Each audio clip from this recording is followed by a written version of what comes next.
हाय, मेरा नाम सागर है। वैसे मैं उड़ीसा का रहने वाला हूँ और आज मैं आपको अपने परदादा यानी मेरे पिताजी के भी पिताजी, बड़ी पुरानी कहानी है। काफ़ी साल हो गए, पर डर तो इंसान अपने जन्म से लेकर ही पैदा होता है। ठीक उसी तरह कहानियाँ तो पुराने समय से चली आ रही हैं। हालांकि उस वक्त उनकी उम्र 26 वर्ष ही रही होगी और वो उस समय गांव में ही रहा करते थे अपने परिवार के साथ। घर चलाने के लिए वो खेतों पर काम किया करते थे। उनके पास 2 बैल भी थी जिनकी मदद से हल चलाकर ही घर के लिए वो रोटियां जोड़ पाते थे। साथ ही उन्होंने रोजगार बढ़ाने के लिए एक बैलगाड़ी भी बनाई थी जिस पर वो पान के ढेर सारे पत्ते लिए दूर गांव में बेचने के लिए चक्कर काटते थे। ऐसे ही एक दिन मौसम पहले से ही बिगड़ रहा था और वो दूर गांव में थे। वहां से आने में उन्हें पहले से ही देर हो चुकी थी, पर वो लगातार अपनी बैलगाड़ी को दौड़ाते हुए घर की ओर बढ़ रहे थे। बीच बीच में बादलों का गरजना माहौल को और डरावना बनाता जा रहा था। इसी बीच जोरदार बारिश ने उन्हें रास्ते में रुकने पर मजबूर कर दिया। एक तो पहले ही समय बहुत हो चुका था और ऊपर से ये बारिश की वजह से उन्हें 2 घंटे और रुकना पड़ा। उन दिनों मोबाइल की सुविधा भी नहीं थी, तो समय का पता ही नहीं चल पा रहा था। पर जैसे तैसे बारिश थमी, उन्होंने अपना तांगा फिर से आगे की ओर बढ़ाया और बिना किसी रुकावट के वो आगे की ओर बढ़ते रहे।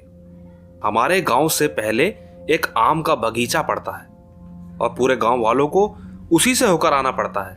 मेरे दादाजी भी लगातार बैलों को लिए उस बगीचे के अंदर से होते हुए जा रहे थे कि तभी अचानक गाड़ी को एक झटका सा लगा और उसके बाद वो गाड़ी वहीं की वहीं जम के रह गई। दादाजी को लगा कि शायद बैलों को थकान लग गई होगी, इसीलिए गाड़ी आगे नहीं बढ़ रही है। पर कहीं ना कहीं बैलों को देखकर उन्हें यह लग रहा था कि ये थकान की वजह से तो नहीं रुके, क्योंकि वो अपना जोर आगे की ओर बढ़ा रहे थे। एक बार को तो उन्हें लगा शायद गाड़ी के चक्कों में कुछ फंस गया होगा, पर देखा तो पाया चक्के तो बिल्कुल साफ हैं। इधर उधर देखने के बाद अब बस एक ही जगह बाकी थी और वो थी पीछे। वो जैसे ही पीछे मुड़े तो उन्होंने देखा कि गाड़ी को एक आदमी रोके हुए खड़ा था। लेकिन कैसे? उसमें इतनी ताकत कहां से आई? पर दोस्तों यकीन मानो, दादाजी डरे नहीं, जबकि वो कोई इंसान नहीं था, वो एक प्रेत था। दादाजी उतरे और उसके ओर बढ़े, ये कहते हुए कि रुक, तुझे अभी बताता हूं। वो प्रेत बैलगाड़ी के बगल से होता हुआ आगे की ओर जाकर खड़ा हो गया, पर कुछ बोला नहीं। ऐसे 2-3 बार हुआ। दादा आगे जाते तो वो घूमकर पीछे की ओर आ जाता। दादाजी गुस्से में थे, उन्हें मालूम था कि शायद कुछ तो गलत हो रहा है। उन्होंने उस प्रेत को गाली देते हुए कहा कि तू अभी रुक, मैं अभी आता हूं। और वो जल्दी से गाड़ी में बैठे और तेजी से वहां से निकल गए। गांव पहुंचकर वो अपने साथ कुछ लोगों को लेकर ठीक उसी जगह पर वापस पहुंचे तो सबने देखा कि वो इंसान अभी भी वहीं खड़ा था, पर इस बार वो पहले जैसा नहीं दिख रहा था। लेकिन दोस्तों, पहले के लोगों में आज के मुताबिक ज्यादा हिम्मत हुआ करती थी। धीरे धीरे सब लोग उसकी ओर बढ़े तो वो एक बड़े से पेड़ के पीछे जाकर खड़ा हो गया। और आप यकीन मानो, जब सब लोग पेड़ के पास पहुंचे तो वहां कोई नहीं था। वो जो भी था गायब हो चुका था। पर वो चाहता क्या था? क्योंकि उसने हालांकि किसी एक को भी नुकसान तो नहीं पहुंचाया, पर ठीक से सामना भी तो नहीं कर पाया। दोस्तों, ये वो किस्सा है जिसे सुनकर आपको डर तो शायद ही लगा हो, पर आपको मेरे दादाजी की हिम्मत पर एक कमेंट तो जरूर करना चाहिए। बस इतनी सी ही थी मेरी ये कहानी।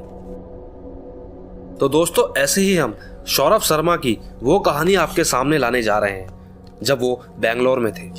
फिलहाल अभी वो दिल्ली में ही है और ये घटना कुछ 3 साल पहले की है, जब सौरभ ने अपनी ग्रेजुएशन के लिए बेंगलोर के गार्डन सिटी कॉलेज में नया दाखिला लिया। पहले ही दिन जब सौरभ वहां पहुंचा तो वहां सौरभ के कुछ नए दोस्त बने। हालांकि सौरभ को यह बात पहले दिन ही पता चल गई थी कि उनका यह कॉलेज एक कब्रिस्तान के ऊपर बना हुआ है और साथ ही कॉलेज के जस्ट पीछे कॉलेज का एक प्लेग्राउंड भी था जहां पर कॉलेज के स्टूडेंट खेलने जाया करते थे। उनमें से मैं भी एक था हमारे कॉलेज का सिलेक्शन होने वाला था। हम रोज वहां पर प्रैक्टिस के लिए जाया करते थे। कई बार खेलते समय हमारी बॉल ग्राउंड के आखिरी में बनी दीवार के पार चली जाती। मैं वैसे कई बार वहां पर बॉल लेने जा चुका हूं। वहां की जमीन पूरी तरह समतल नहीं थी, कहीं कहीं गड्ढे उभरे हुए थे।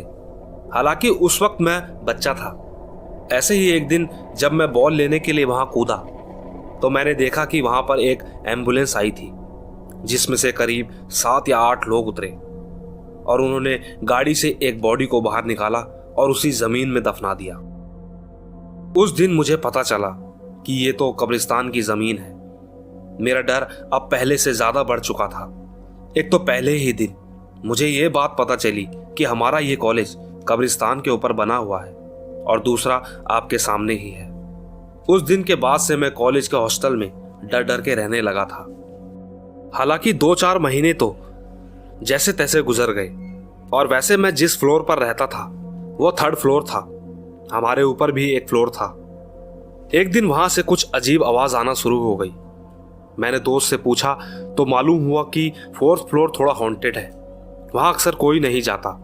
वजह यह है कि कुछ लड़कों ने वहां पर सुसाइड कर लिया था, जिसके बाद से लगभग सभी को 3rd फ्लोर पर शिफ्ट कर दिया गया। ऐसे ही एक रात मैं डिनर करके अपने फोन पर बात करता हुआ सीढ़ियों में चढ़ता जा रहा था। मैं उस वक्त अपनी गर्लफ्रेंड से बात कर रहा था, तो मुझे पता ही नहीं चला कि कब मैं 4th फ्लोर पर आ गया। फ्लोर पर रोशनी भी कम थी। मैं ठीक अपने कमरे के सामने जाकर लॉक खोलने की कोशिश करने लगा, पर दरवाजा खुलने का नाम ही नहीं ले रहा था। और साथ ही मुझे वहां कुछ अजीब सा भी फील हो रहा था, एक अजीब सी घुटन, जैसे कोई नेगेटिविटी हो। पर जब लॉक नहीं खुला तो मैंने ऊपर की ओर देखा, तो मैं कुछ देर तो वहीं खड़ा रह गया, क्योंकि मेरा रूम नंबर तो 311 था और ये मैं 411 के सामने खड़ा था। उस वक्त मैं इतना ज्यादा डर गया था कि मैं चाहकर भी अपने पैर हिला नहीं पा रहा था। मैंने अपनी गर्लफ्रेंड को कहा कि मैं थोड़ी देर में बात करता हूं, और मैंने फोन काट दिया। सोचने लगा कि आज मैं नहीं बचूंगा। बीच बीच में वहां पर कुछ आवाजें भी आ रही थी, जो मेरे अंदर और ज्यादा डर पैदा कर रही थी। मैं धीरे धीरे डर से अपने पैरों को मोड़कर वहीं पर बैठ गया और रोने लगा। मुझे लगा कि शायद मैं अब नहीं बचूंगा। उसी वक्त मुझे ऐसा लगा कि अचानक मेरे सामने से कोई गुजरा हो। यकीन मानो उस वक्त मेरे हाथ पैर कांप रहे थे। मैं इतना ज्यादा डर चुका था कि समझ ही नहीं आ रहा था कि अब करूं तो क्या करूं। मेरे मुंह पर बस ऊपर वाले का नाम था और आंसू जो लगातार गिर रहे थे। मेरी हिम्मत जवाब दे रही थी। मैं चाहकर भी कॉल नहीं कर पा रहा था। मुझे बैठे वहां आधा घंटा हो चुका था, पर अभी तक मेरे साथ कुछ हुआ नहीं था। तब जाकर मुझे एहसास हुआ कि अगर कुछ होना ही होता तो अब तक हो जाता। इसके बाद मैंने सोच लिया था कि मैं शायद अब नहीं बचूंगा, पर मैं यहां से भागूंगा, क्योंकि दूसरा और कोई रास्ता नहीं था मेरे पास। मैंने अपनी पूरी हिम्मत जुटाई और आंसू पोंछे, बस उठा। उसके बाद मैंने कभी ना पूरी होने वाली दौड़ लगाई। मैं बदहवास गिरता पड़ता भागा। मुझे नहीं मालूम मैं किस तरह भागकर नीचे 3rd फ्लोर पर पहुंचा। उस वक्त आप यकीन मानो मेरी खुशी का ठिकाना ही नहीं था। मैं जिंदा था, सही सलामत। मैंने तुरंत दरवाजा खोला और मैं अपने रूम में आ गया, और ये सारी बात मैंने अपने दोस्त को बताई। मेरी पूरी बात सुनने के बाद उसने कहा कि तू थोड़ा ध्यान रखा कर इन सब चीजों का। माना कि तू गलती से ऊपर चला गया था, पर कम से कम एक कॉल ही कर देता तो हम तुझे लेने ऊपर ही आ जाते। अब जो भी है, पर तू आगे से अपना ध्यान रखियो और इतनी जल्दी हिम्मत मत हारा कर। दोस्तों, इसके बाद हम दोनों सो गए, और जब सुबह मेरी आंखें खुली तो मैं फ्रेश होने के लिए वॉशरूम में गया, और जब नहा धोकर बाहर निकला मेरी पीठ पर कुछ जलन जैसी महसूस हुई। मैंने शीशे में देखा तो पाया कि मेरी पीठ पर बड़े बड़े निशान से पड़े हुए थे। मैं थोड़ा घबराया और अपने सामने वाले रूम में गया। वहां पर मुझे तेजस भैया मिले। उन्होंने मुझे देखा और कहा कि ये सब एक आत्मा के संपर्क से हुआ है, जो कि तुझसे खुश नहीं है। तू एक काम कर, पूजा पाठ करके सोया कर, क्योंकि तू एक ब्राह्मण है और ब्राह्मण योनि में वो लोग जन्म लेते हैं जिसे ब्रह्मस्त्र की प्राप्ति होती है। साथ ही थोड़ी पूजा पाठ भी करो। दोस्तों, इसके बाद मैंने ठीक यही सब किया और तब से सब कुछ ठीक है। बस यही थी मेरी कहानी। तो दोस्तों, देखा आपने सौरभ के साथ जो भी हुआ, उसका डर और मौत को करीब से देखने का एहसास सिर्फ सौरभ ही नहीं और भी कई लोगों ने किया होगा। पर मैंने अपना काम कर दिया है। बाकी आप कमेंट में ही बता पाएंगे कि आपको क्या लगता है। चलिए एक नज़र तीसरी कहानी पर डालें। दोस्तों, एक बार की बात है, जैसा कि आप जानते हैं कि गांव में अक्सर लोगों के साथ किस्से या तो अकेले में होते हैं या फिर रात के अंधेरे में। क्योंकि मैंने आपको पहले भी बताया था, छलावे अक्सर चौराहों और सुनसान जगहों पर मिलते हैं। ऐसा ही एक छोटा किस्सा जो मैंने 2013 में सुना था, आज मैं आपसे शेयर करना चाहता हूँ। बात कुछ इस तरह है। मेरे दोस्त योगेश ने बताया कि उस गांव हिमाचल में ये किस्सा हुआ था। दोस्तों, एक बार की बात है, एक आदमी देर रात जंगल से घर की ओर आ रहा था, तो रास्ते में उसे एक बकरी के बच्चे की आवाज़ सुनाई दी। तो उस आदमी ने टॉर्च पास में झाड़ियों की तरफ करी तो पाया सच में वहाँ एक बकरी का बच्चा बैठा था। पर वो डरे नहीं, बल्कि ये सोचने लगे कि आखिर इतनी रात गए यहाँ ये क्या कर रहा है और अब तक ये जिंदा कैसे है। दोस्तों, हिमाचल उत्तराखंड के गाँव में अक्सर बाघों का खतरा रहता है, इसलिए पालतू जानवर लोग अक्सर अपने घरों में ही रखते हैं। घरों में ही नहीं, बल्कि उनके लिए स्पेशल अलग से कमरा बना हुआ होता है। खैर, कहानी की तरफ चलते हैं। उस आदमी ने उस बकरे के बच्चे को उठाया और सोचा क्यों ना इसे घर ले जाया जाए, वरना ऐसे तो इसे कोई भी मार देगा।